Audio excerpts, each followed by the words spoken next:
Climact, c'est un projet qui concerne la lutte contre le changement climatique et qui cible les établissements scolaires de tout type, de l'école primaire à l'université. Ce projet, il réunit 8 partenaires répartis dans 4 pays européens, la France, l'Espagne, le Portugal et Gibraltar. Et ces 8 partenaires ont pour objectif de développer des méthodes et des outils qui permettent aux écoles de tendre vers un comportement respectueux de l'environnement, avec de faibles émissions en CO2 dans l'atmosphère. Mais Climact, ce sont aussi des outils et des méthodes qui permettent de sensibiliser les élèves aux enjeux de la lutte contre le changement climatique et de leur faire adopter les bons gestes, les bons réflexes au quotidien. Donc, ces outils et méthodes ont été testés dans 38 écoles pilotes, réparties dans les 4 pays du projet. En l'occurrence, à La Rochelle, on a 9 écoles pilotes qui représentent une grande variété de niveaux et d'activités. Le projet Climact a créé et souhaite développer une méthodologie qui est adaptable à tous les établissements scolaires, du primaire au supérieur, et qui consiste à amener des personnes avec des profils différents à travailler ensemble en petits groupes, donc des gens de technique, de la restauration scolaire, mais aussi des enseignants et aussi des élèves. Et ces petits groupes, ensuite, vont pouvoir choisir les axes sur lesquels ils veulent travailler en matière de développement durable dans leur école. Au début du projet, on a réalisé un audit environnemental dans chacune des 38 écoles pilotes pour évaluer la performance des établissements vis-à-vis de chacune des composantes qui impactent le bilan carbone de l'école. On a réalisé un deuxième audit à la fin du projet, suivant la même méthodologie, de manière à pouvoir qualifier l'amélioration de la performance de l'école. Finalement, l'objectif du projet, c'est d'établir une sorte de catalogue d'initiatives qui ont été testées dans les écoles pilotes et évaluées, afin que les autres écoles européennes puissent reprendre à leur compte ces initiatives. Nous avons essayé d'engager l'IUT le plus tôt possible dans tous ces aspects, donc gestion des déchets dès que ça s'est mis en place sur la communauté d'agglomération de La Rochelle. Ensuite, au niveau de l'énergie, j'ai une formation de thermique du bâtiment, donc ça m'a aidé un petit peu à pouvoir engager des actions de réduction des consommations.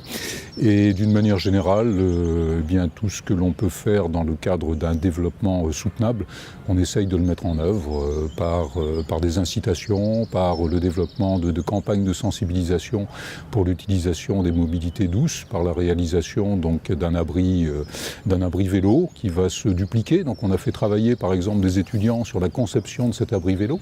Donc c'est eux qui l'ont dessiné, qui l'ont dimensionné.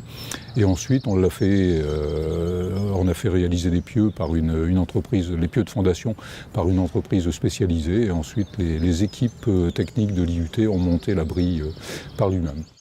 Ce que l'on a mis en place, c'est d'abord une lutte intégrée contre les chenilles processionnaires, donc depuis environ une demi-douzaine d'années. Les petits nichoirs à mésanges en particulier permettent aussi de sédentariser des mésanges qui sont des ennemis naturels des chenilles processionnaires.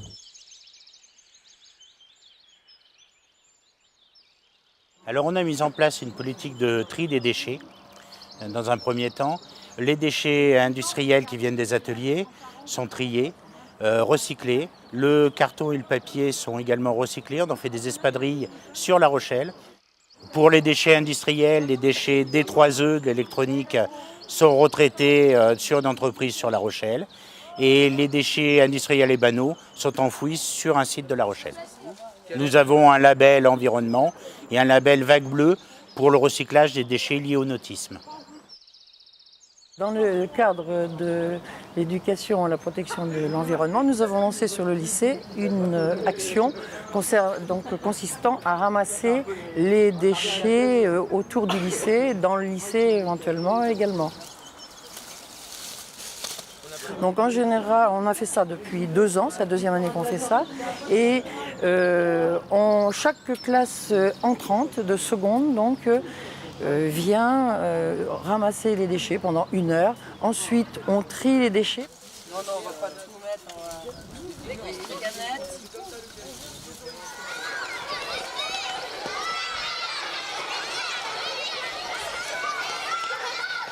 La ville de La Rochelle, donc, au niveau de son service de restauration, s'engage à utiliser de plus en plus de produits issus de l'agriculture biologique et également de travailler de plus en plus avec des fournisseurs de produits locaux. Le service de la restauration de la ville de La Rochelle s'engage à réduire ses déchets alimentaires, donc notamment en cuisine. Nos cuisiniers travaillent sur la réduction des déchets alimentaires et au niveau de la préparation et au niveau du service. On travaille également sur les commandes, donc la quantité commandée qui correspond au grammage par enfant. Et ensuite, au niveau des déchets alimentaires, ceux-ci sont réutilisés soit pour des parcs animaliers, soit pour nos composts pour l'environnement. Alors, on a mis une table avec des seaux pour peser les déchets. On a une balance qui est en cuisine qu'on ramène au moment du service. On choisit une table, enfin on demande aux enfants lesquels veulent faire la pesée avec nous, donc on pèse. Et après on marque ça sur un tableau qui est dans la salle là-bas. Et donc du coup ils voient, il y a à peu près les quantités qu'ils ont gaspillées au jour le jour, quoi. Donc, suivant les menus, forcément, il y a plus ou moins.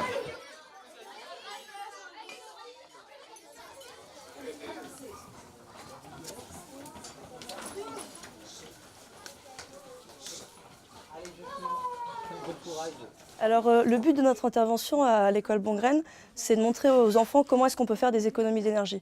Donc il faut savoir qu'eux, ils sont déjà énormément sensibilisés par rapport à ça, donc tous les petits gestes à faire au quotidien.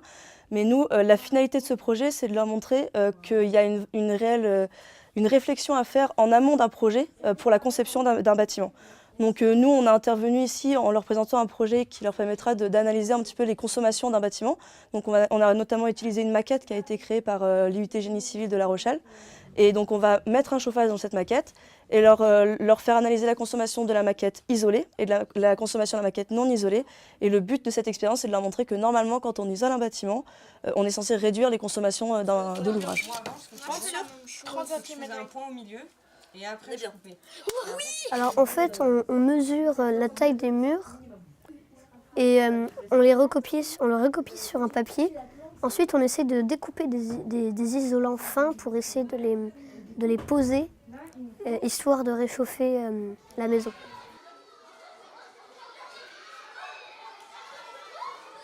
Mais c'est très intéressant parce que pour les enfants, il y a une main dans la réalité, c'est-à-dire qu'on leur parle de développement durable, d'économie d'énergie, mais là, ils font avec leurs mains, même si ce n'est pas une vraie maison, ça reste une réelle réalisation. Nous avons cette année initié la rue de l'enfant à l'école Bongraine avec plusieurs animations autour du thème de la mobilité propre. Des axes sur la santé, sur la sécurité routière et sur le savoir pédaler, avec plusieurs animations et plusieurs intervenants. Et puis Climact a permis l'achat de 10 vélos pour faire des séquences d'apprentissage du vélo dans toutes les classes, avec comme finalité une sortie d'école à vélo. La politique énergétique de la ville est inscrite dans un plan pluriannuel d'investissement qui a été voté en 2016-2017 jusqu'en 2023 sur l'école des Grandes Varennes en particulier, qui est un peu symbolique de ces investissements. Nous avons développé des investissements concernant la baisse de la consommation énergétique, avec l'isolation des combles d'une part, et le développement de l'éclairage intérieur à base de LED et variateurs d'intensité. Pour la production d'énergie renouvelable, l'école des Grandes Varennes est alimentée à 92% par un réseau de chaleur et nous avons investi sur une toiture photovoltaïque de 36 kW. Alors, participer au projet Climact avec une classe sur l'école des Grandes Varennes, ça a permis de développer une grande motivation pour les élèves puisqu'on travaillait au sein d'une pédagogie par projet. On avait comme objectif de réaliser un four solaire, mais avant, on a montré aux enfants qu'il fallait étudier un certain nombre de choses avant d'arriver à la finalité de ce projet. Le concours, c'était pour faire chauffer de l'eau. Et celui qui faisait chauffer le plus d'eau avait gagné. On a appris que le réchauffement climatique faisait fondre les icebergs et les faisait tomber dans l'eau et du coup ça a augmenté le niveau de la mer. Le projet Climact a créé des outils qui permettent de développer les savoirs autour du développement durable. Donc à la fois des outils clés en main, des jeux, des animations qui vont permettre aux enseignants d'animer ces savoirs dans leur classe, mais aussi pour les enseignants d'une formation en ligne qui leur permet d'approfondir certains savoirs sur des thèmes précis comme les transports par exemple, l'alimentation ou bien l'énergie. Bienvenue dans un nouveau monde. Dans lequel la lutte contre le changement climatique débute dans les écoles. Où les élèves apprennent les compétences et les valeurs qui font d'eux les acteurs de demain. Parce que nous avons décidé d'aider nos pays. Espagne, Portugal, Gibraltar, France. À se préparer au changement à venir. Nous invitons les enfants, adultes, adolescents, enseignants, les parents et nos voisins, les élus, les associations, les scientifiques, à travailler ensemble et à trouver des solutions pour protéger notre planète par nos gestes du quotidien et par les grands projets qui les rendent possibles. Nous apprenons en jouant. Nous innovons en résolvant des problèmes. Nous partageons ce que nous savons. Et nous nous battons sur le terrain pour rendre le monde meilleur. Voici le projet Climact, où il est enseigné aux élèves les compétences et les valeurs qui font d'eux les acteurs de demain. Nous préserverons la planète que nous avons reçue. Et nous la rendrons meilleure. École par école.